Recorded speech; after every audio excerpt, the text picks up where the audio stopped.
Kembali lagi bersama saya channel CFL. Bagaimana kabarnya? Bagaimana berasa di kawasan masih aman? Baik, pada video kali ini saya akan merangkum sebuah film yang berjudul Police Story 2013. Film ini dibintangi oleh bapak angkat saya bernama Jackie Chan, dan pastinya nama itu tidak asing lagi bagi kita sebagai seorang pecinta film. Film ini menceritakan perjuangan sang ayah, yaitu Jackie Chan, yang berusaha menyelamatkan putrinya yang disandra oleh kekasihnya sendiri. Tidak perlu saya bersendak gurau di video, langsung saja siapkan rokok sempurna, kopi hitam, handset agar nontonnya lebih nikmat dan santuy. Dan himbauan dari channel CFL, istilah kata jikalau video ini membuat kalian terhibur, sudah sepatutnya untuk subscribe, like, comment, and share videonya. Oke, langsung saja setelah intro yang satu ini.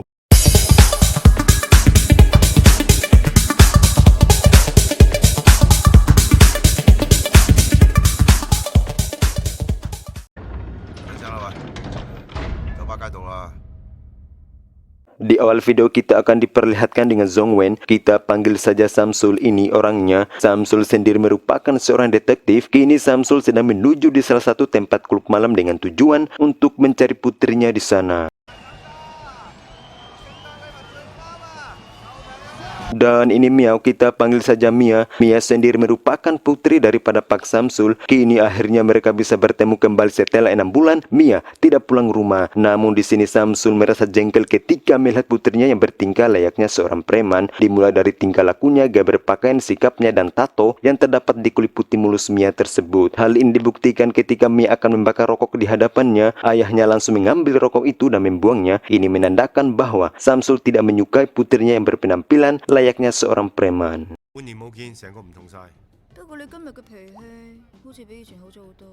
Tidak berselang lama datanglah Dayat yang merupakan pemilik klub malam sekaligus Dayat merupakan pacar daripada Mia. Lalu kemudian Mia memperkenalkan Dayat sebagai pacarnya di hadapan sang ayah, dan ternyata Mia menyetujui permintaan sang ayah untuk bertemu adalah tak terkecuali hanya untuk memperkenalkan kekasihnya. Karena Dayat adalah pemilik klub malam sehingga dia tidak bisa berlama-lama untuk duduk bersama mereka. Oleh karena Dayat harus disibukkan dengan pelanggan yang datang di tempat ini sehingga dia berpamitan untuk meninggalkan mereka.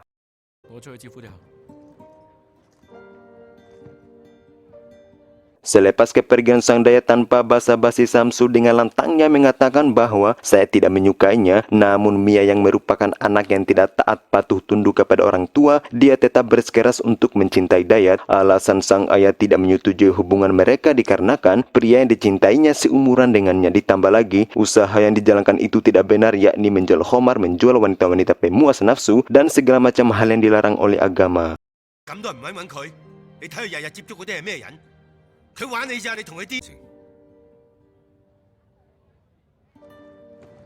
Samsul sebagai orang tua menyadari bahwa yang menjadikan Mia kurangnya sopan santun terhadap ayahnya itu dikarenakan kurang kasih sayang, kurang perhatian dari sang ayah, dan tidak memprioritaskan keluarganya sendiri dan hanya mengutamakan profesinya sebagai seorang polisi. Namun di sini Mia hingga saat ini masih menyimpan bibit-bibit kemarahan kepada ayahnya. Hal itu dibuktikan saat Mia berkata, "Saya tidak membutuhkanmu," dan memintanya untuk keluar dari tempat tersebut.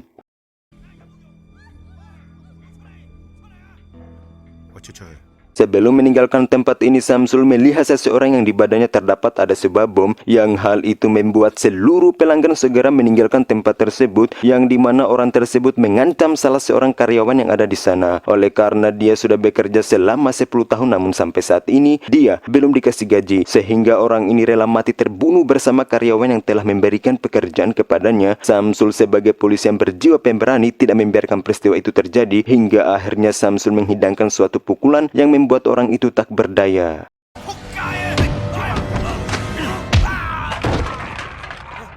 Setelah Samsul berhasil mengheningkan suasana, Mia memberitahukan kepada ayahnya bahwa memang orang-orang di sini terlihat aneh. Para pemabuk sering membuat keonaran di tempat ini dan itu sudah menjadi hal yang biasa bagi kami, kata Mia. Namun di sini Samsul sebagai seorang polisi yang cukup berpengalaman di dunia kriminal, Samsul merasa curiga, khawatir dengan tingkah orang yang ada di sini. Tak berselang lama tiba-tiba terdengar suara teriakan. Hal itu membuat Samsul berlari untuk mengetahui suara itu, dan tiba-tiba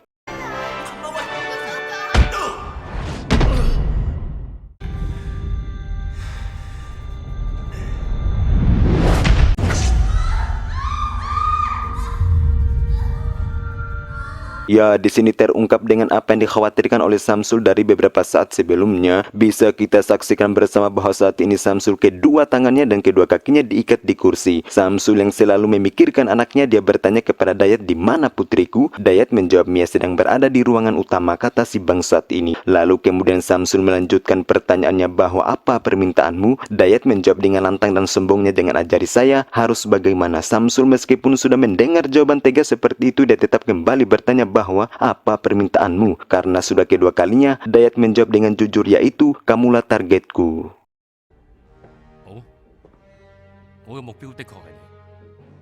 Mendengar jawaban tersebut, Samsul menyadari bahwa dirinya memang memiliki banyak musuh. Hal itu dikarenakan dia sebagai polisi yang bertanggung jawab untuk memusnahkan para penjahat di muka bumi, dan itu sudah merupakan salah satu kewajiban polisi. Lalu kemudian Samsul bercerita kepada Dayat bahwa tahun lalu saya bersama anggotaku menangkap beberapa penjahat yang menjual mobil dari hasil rampasan mereka yang diketuai oleh si rambut putih. Lantas Samsul bertanya, "Apakah kamu kenal si rambut putih itu?" Dayat menjawab dengan sifat sombongnya, "Ya, dia bernama Yeu dan dia dikenal keji, akan tetapi jika dibandingkan dengan kami, Yeu masih tergolong dalam kategori level rendah," kata si Dayat sombong bin biadab ini.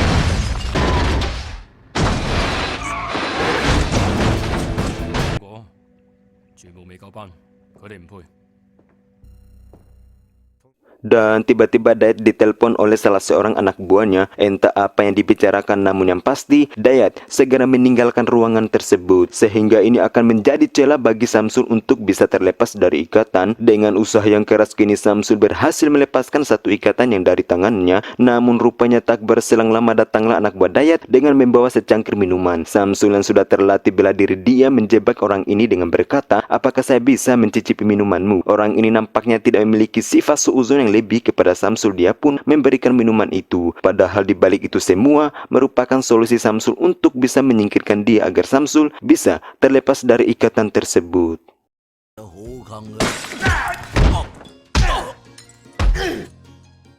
Terlepas dari itu, tanpa sengaja Samsul melihat Dayat keluar dari salah satu ruangan yang ada di sana. Karena penasaran, Samsul pun memasuki ruangan tersebut. Sesampainya di dalam, Samsul melihat fotonya sendiri yang tertancap di dinding ruangan. Disusul lagi Samsul melihat foto seorang wanita yang disertai dengan keterangan seorang wanita diculik. Entah apa maksud dari semua ini hingga foto dirinya bisa di sana, ditambah lagi foto wanita yang diculik. Tak lama kemudian datanglah Dayat, namun untungnya di sini Samsul bersembunyi di balik pintu. Tanpa sengaja Samsul melihat putrinya meminta izin ke salah satu penjaga yang ada di sana untuk pergi ke toilet. Mengenai perhal ini, Samsul langsung bergegas menuju toilet untuk bisa bertemu dengan putrinya. Sementara Mia di toilet sedang membuka kalung serta rambut palsunya, dan tiba-tiba ayahnya menghampirinya dengan menutup mulutnya agar tidak ada yang mendengar mereka di sana. Mia setelah mengetahui kebedapan Dayat, kini dia menyadari dan meminta maaf kepada ayahnya. Oleh karena dia sudah berpenampilan layaknya seorang preman, karena Samsul orang tua yang tidak gampang marah kepada anaknya, dia memaafkan atas apa yang dilakukan putrinya sendiri. Terlepas dari itu, ayahnya meminta sebuah ponsel, namun ponsel yang dimiliki Mia ternyata saat ini disita oleh penjaga. Dan tak berselang lama tiba-tiba salah satu penjaga masuk ke toilet untuk memanggil Mia. Namun untungnya di sini Samsul sempat bersembunyi di balik pintu.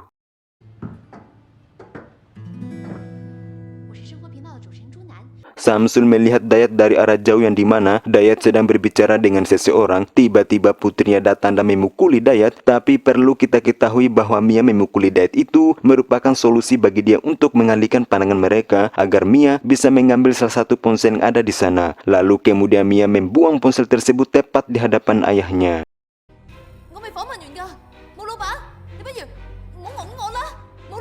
Berkat perjuangan putrinya, kini Samsul bisa menelpon teman-temannya yang sebagai anggota kepolisian dan memberikan sebuah informasi bahwa jumlah yang disandra oleh Dayat lebih dari selusin, yang salah satunya adalah putrinya sendiri. Dan satu lagi yang dipertanyakan oleh Samsul kepada teman-temannya bahwa apa permintaan Dayat sehingga dia menyandra orang sebanyak itu. Temannya menjawab ya, dia ingin bertemu dengan seorang tahanan penjara bernama Wei Xiaofu. Terlepas dari itu, teman-teman Samsul rupanya sudah membuat rencana dengan penembak jitu dan Sweat, yang dimana rencana itu tinggal beberapa detik lagi akan dilaksanakan dan...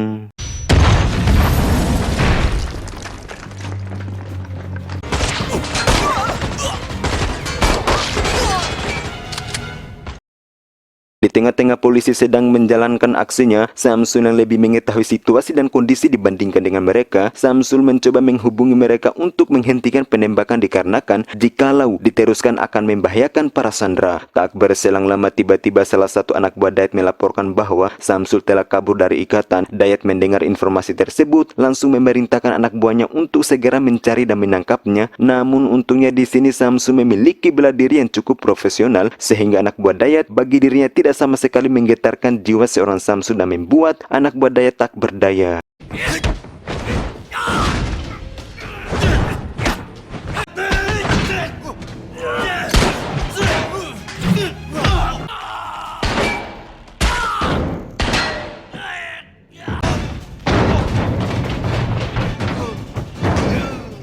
Ya, seperti apa yang saya katakan di sebelumnya bahwa bagi Samsul untuk melawan anak buah Dayat itu adalah hal yang kecil. Namun karena Dayat memiliki sifat keji dan biadab, sehingga cara untuk bisa menangkap Samsul dengan menjadikan putrinya sebagai ancaman, di mana jika Samsul tidak menyerahkan diri, maka Dayat tidak segan-segan akan memberikan tangan Mia sebagai makanan ikan-ikan piranha peliharaannya. Karena Samsul adalah orang tua yang lebih mementingkan keselamatan anaknya, dia pun akhirnya menyerahkan diri hingga dipukuli dan dikurung dalam sebuah jeruji besi bersama para sandera lainnya.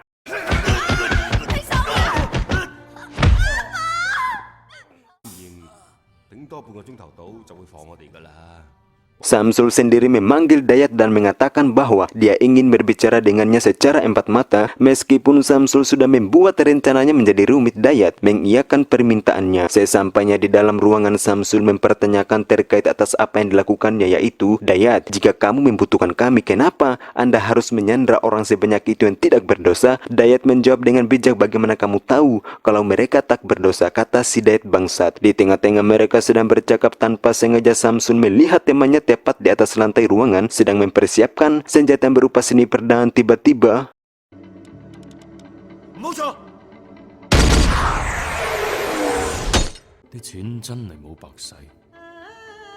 ya, hampir saja Dayat mati terbunuh karena tembakan tadi. Namun untungnya peluru itu tidak sampai ke badannya oleh karena dihalangi sebuah kaca anti peluru. Hal ini kita bisa pastikan bahwa Dayat sudah mempersiapkan dari sebelumnya secara matang. Tidak berselang lama tiba-tiba datanglah anak buah Dayat yang memberikan informasi bahwa kepala kepolisian ingin berbicara denganmu. Isi dari percakapan mereka adalah kepolisian tidak bisa memenuhi permintaan Dayat dengan membawa salah satu tahanan yang bernama Wei Xiaofu. Alasan kepolisian tidak bisa membawa Wei Xiaofu karena mereka mengkhawatirkan keselamatan si tahanan itu.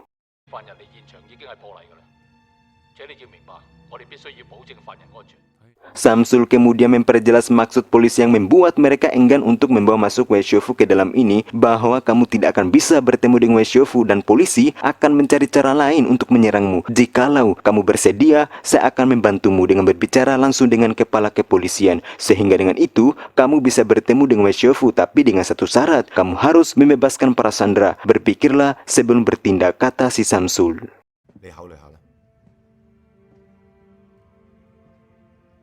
Setelah Dayat memikirkan apa yang menjadi saran Samsul tadi, hingga akhirnya Dayat mengiyakan Samsul untuk keluar dari tempat ini, namun dengan satu syarat, yaitu Dayat melihat Samsul dan anak buahnya nampaknya mereka berdua memiliki sifat yang keras, sehingga mengenai perhal ini Dayat menyuruh mereka berdua untuk bertarung dengan jaminan jikalau Samsul bisa mengalahkan anak buahnya, maka Samsul bisa membawa seluruh sandera yang ada di sana. Mia yang sudah mengenal jauh sosok anak buah Dayat, dia pun melarang ayahnya untuk bertarung oleh karena Mia sangat-sangat tahu bahwa anak buah Dayat itu sangat ahli dalam dunia bela diri. Namun terlepas dari itu semua, sandera yang ada di sana membujuk Samsul untuk bertarung dengan harapan Samsul bisa memenangkan pertarungan tersebut agar mereka bisa keluar dari sana.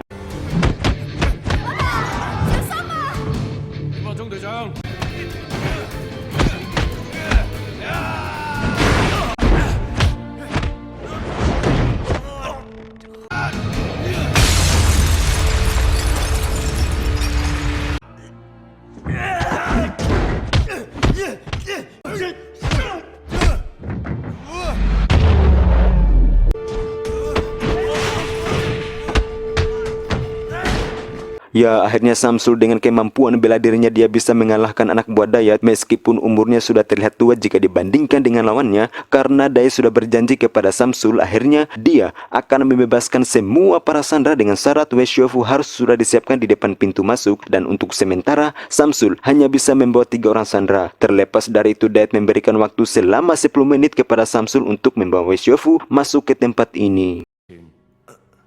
我再放其他人，咁唔算反口啦。你指出嚟啦，攞刀過嚟。俾個擔架。 Sesampainya di luar, Samsul menjelaskan kepada kawan-kawannya bahwa di dalam gedung itu ada 16 orang sandera dan 3 tersangka yang bersenjata. Sebelum Samsul membawa masuk Wei Xiaofu terlebih dahulu, dia memberikan strategi kepada anggota kepolisian untuk melakukan penyerangan nanti, bahwa Samsul dengan memerintahkan kawan-kawannya untuk membuat lubang kecil dari atas gedung agar mereka bisa masuk dan bersembunyi di sana. Terlepas dari itu, Samsul sebelum masuk dibekali sebuah senjata berupa pistol. Di sini kita bisa paham bahwa kepolisian akan melakukan penyerangan yang pastinya mereka tahu situasi dan kondisi yang cocok untuk melakukan penyerangan nanti.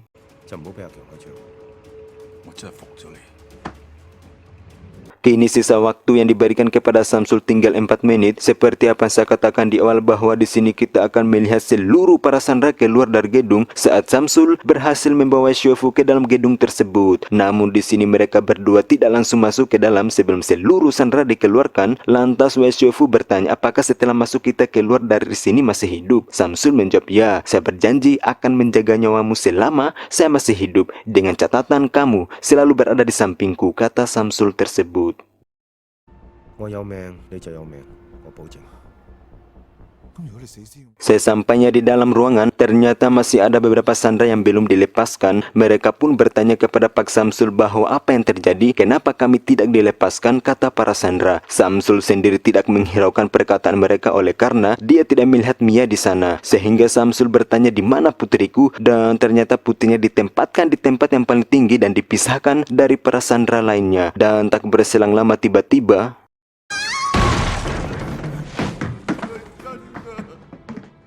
ya, ternyata itu hanyalah sebuah lelucon alias itu bukan bom sungguhan. Dayat sangat-sangat berterima kasih kepada Samsul oleh karena dia telah berhasil membawa Wei Xiaofu di sana. Lalu kemudian Dayat menyuruh Samsul untuk melepaskan helm yang dikenakan Wei Xiaofu dengan alasan jika helmnya tidak dibuka maka Dayat tidak bisa mengenalnya. Namun di sini Samsul tidak mengiyakan permintaannya. Tidak beda dengan Dayat, Samsul juga memiliki alasan bahwa kami sebagai polisi harus melindungi keselamatan tahanan penjara. Akan tetapi di sini Dayat tetap bersikeras dengan berkata, ini wilayahku, kamu tidak bisa melindunginya, kata si Dayat bangsat. Karena di antara keduanya tidak ada yang mau mengalah, sehingga Wei Xiaofu membuka helmnya tanpa menunggu perintah dari Samsul dengan berkata, saya tidak takut, kata Wei Xiaofu tersebut.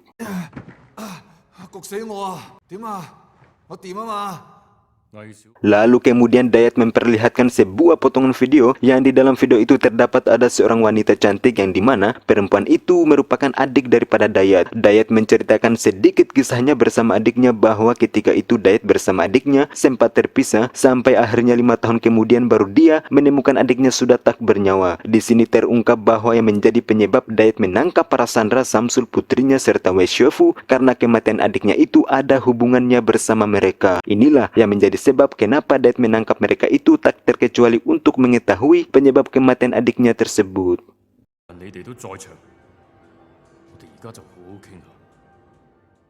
Lanjut, Dayat kemudian mulai mempertanyakan penyebab kematian adiknya kepada Wei Xiaofu. Kemudian Wei Xiaofu menceritakan apa yang terjadi sesungguhnya bahwa 5 tahun yang lalu Wei Xiaofu pergi ke apotek membeli obat untuk ibunya yang sudah sakit parah. Namun karena ketika itu dia tidak punya uang sama sekali sehingga Wei Xiaofu terpaksa harus memberanikan diri untuk mencuri obat yang dia inginkan. Terlepas dari itu Wei Xiaofu akan keluar tanpa sengaja dia melihat dompet yang jatuh. Namun ketika Wei Xiaofu memasukkan ke dalam kantongnya dia dilihat oleh orang yang punya dompet. Sehingga dari situlah terjadi sebuah keributan. Disusul lagi si penjaga kasir melihat obat miliknya telah diambil oleh Wei Xiaofu. Dia pun langsung mengambilnya. Karena Wei Xiaofu sangat membutuhkan obat itu, dia pun mencekik salah satu perempuan cantik yang ada di sana dengan berkata, jikalau kalian tidak memberikan obat itu kepadaku, maka saya akan membunuh wanita ini, kata Wei Xiaofu.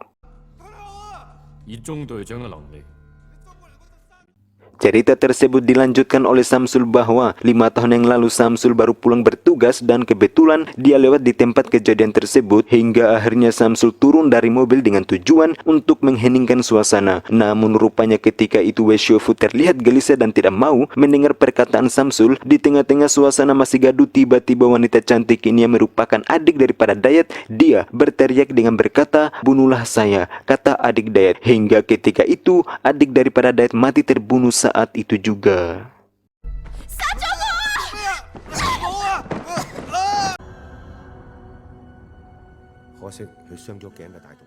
Lantas apa yang menyebabkan adik daripada tiba-tiba menyuruh Wei Xiaofu untuk membunuhnya? Ya, penyebabnya kita akan tahu bersama tatkala si penjaga kasir ini orangnya menceritakan mengenai hal itu bahwa ketika itu adiknya Dayat membeli obat tidur sebanyak 100 pil, maka kita bisa mengambil kesimpulan bahwa ketika itu adiknya Dayat sedang berada dalam masalah dan pastinya dengan membeli obat sebanyak itu tidak terkecuali untuk dijadikan sebagai alat bunuh diri. Hal ini dibuktikan ketika seorang wanita yang ada di sana ini parasnya bertanya kepada adik Dayat, "Kenapa kamu membeli obat sebanyak itu? Kamu diputusin pacar ya?" Adik Dayat menjawab, "Ya, semua pria itu sama," kata adik Dayat. Sehingga wanita ini berkata kepada Dayat bahwasanya 50% wanita yang bunuh diri itu dikarenakan seorang pria.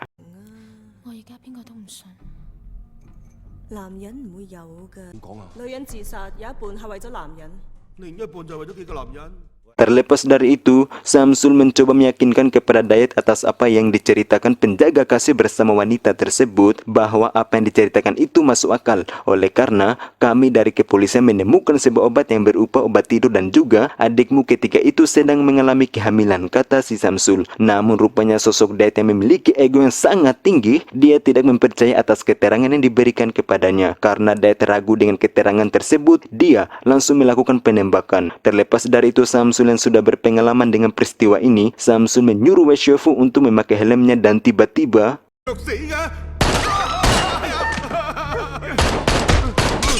ya, dengan keahlian yang dimiliki Samsul, dia mampu menjatuhkan pistol yang ada di tangan Dayat dan juga Samsul berhasil mengheningkan suasana dengan mengancam anak buah Dayat untuk menurunkan pistol mereka. Namun tiba-tiba Samsul tanpa sepengetahuannya dia dicekik salah satu dari mereka dengan menggunakan pisau. Hal ini Dayat berkata kepada Samsul, "Memang kamu ini Samsul sangat sulit diatasi. Kenapa kamu tidak membunuhku saja?" kata si Dayat bangsat.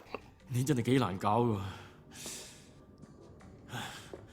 Samsul tanpa sengaja melihat tato yang dimiliki pria yang mencekiknya tadi tepat di bagian tangan kanannya hingga akhirnya Samsul bertanya, "Apakah kamu pacarnya adiknya Dayat? Karena saya melihat tato di tanganmu sama dengan potongan foto yang dimiliki adiknya Dayat." Pria ini menjawab, "Ya, betul, saya pacarnya," kata si pria ini. Lalu kemudian pria ini menceritakan penyebab dia memutuskan hubungannya kepada adiknya Dayat bahwa ternyata penyebabnya adalah tidak terlepas dari ulah Dayat karena ketika itu Dayat tidak merestui hubungan mereka. Terpaksa pria ini harus memutuskan hubungannya. Namun terlepas dari itu pria ini menyadari bahwa itu semua merupakan kesalahanku dengan berkata, "Saya yang paling layak untuk mati terbunuh dan..." 最應該死嘅人係我。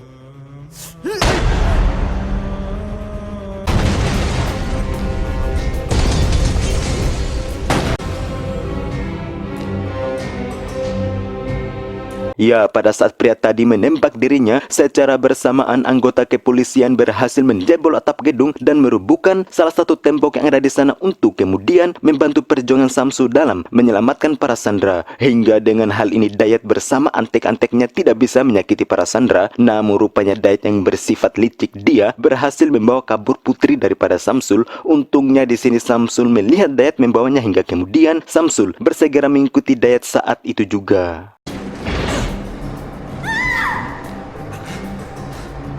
Dayat yang sampai saat ini belum menerima kematian adiknya, dia pun berniat untuk membunuh putri Samsul sebagai tebusan kematian adiknya, yang menurutnya Samsul ketika itu membiarkan adiknya mati terbunuh. Samsul sebagai orang tua yang cinta kepada anaknya, Samsul membujuk Dayat untuk melepaskan putrinya, akan tetapi Dayat tetap bersikeras untuk tidak melepaskannya dan malah mengancam Samsul dengan menembak dirinya, yaitu jikalau putrinya selamat, Samsul harus menembak dirinya. Disusul lagi Dayat dengan memberikan waktu 10 hitungan. Jikalau lewat dari itu, maka dia akan membunuh putrinya dengan hitungan mundur 10, 9, 8, 7, 6, 5, 4, 3, 2, 1 dan...